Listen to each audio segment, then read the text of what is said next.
This is Democracy Now!, democracynow.org, The War and Peace Report. I'm Amy Goodman. Vice President Mike Pence visited the largest mosque in Southeast Asia Thursday during a trip to Indonesia.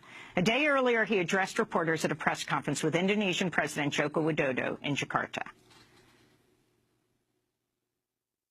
Oldest and most engaged defense partners. And under President Trump, we are firmly committed to continuing to collaborate on the security of both of our peoples. A stronger defense partnership will serve us well as we confront the various security threats and challenges that we now face. And of course, one of the greatest threats we face is the rise and spread of terrorism. Sadly, Indonesia is no stranger to this evil, nor is the United States of America, as the President and I discussed. The world watched with heartbreak in January of last year when ISIS-linked terrorists struck in central Jakarta in a barbaric suicide bombing. Our hearts broke for your people. This vile attack claimed the lives of 5 innocents, injured more than 24 others.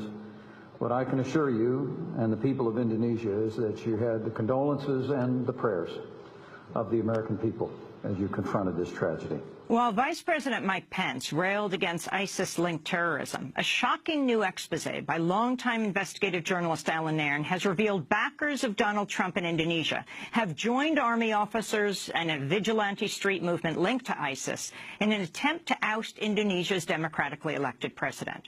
Writing in The Intercept, Nairm reveals Indonesians involved in the coup attempt include a corporate lawyer working for the mining company Freeport-McMoRan, which is controlled by Trump advisor Carl Icahn.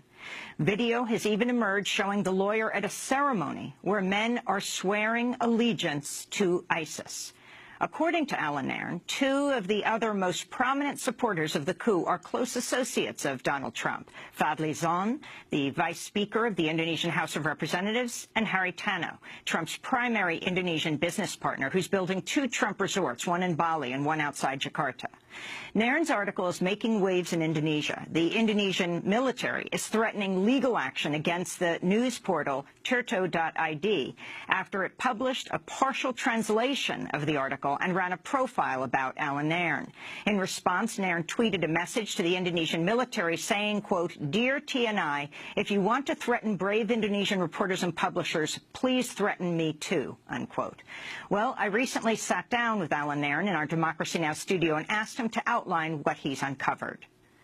Indonesia is in the midst of a political crisis in that there is an attempt to stage what people on both sides of the conflict call the coup. And this is a de facto or even direct coup against the elected president, the elected government of Indonesia, which is headed by President Joko Widodo. Jokowi was the first person from outside the political elite who ever was elected president. He's on certain issues, in certain respects, he's a bit of a reformist. He got elected in an important part because he speaks the language of the poor and people relate to him. He has been pushing social programs on health and education, but especially in recent months, his government has been fighting for survival.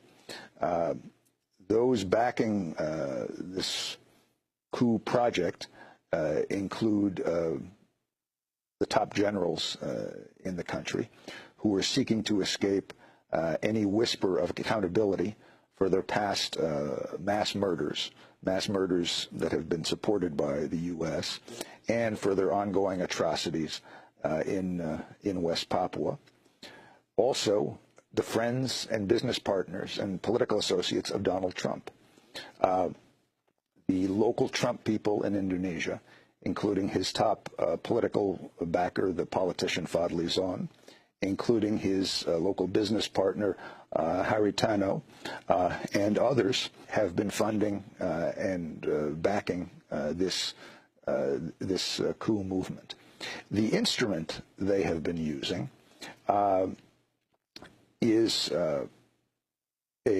what purports to be a radical Islamist street movement, which has been staging massive demonstrations on the streets of Jakarta, demonstrations drawing out hundreds of thousands, perhaps millions of people, and their hook is what they claimed to be a religious issue, where they're attacking and demanding the death by hanging of the incumbent governor of Jakarta, who happens to be an ethnic Chinese Christian who is currently standing trial for insulting religion, for insulting Islam.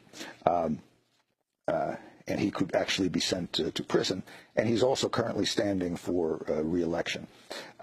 But this Islamist street movement is, in a sense, a front for the real powers, the real interests, which are trying to use the demonstrations and the attacks on Governor Ahok, that's his name, Ahok, to bring down the government of President Jokowi. I know this because for much of the past year, I've been talking to people within the Jokowi government and also people within the coup movement, and they've been describing what's happening as it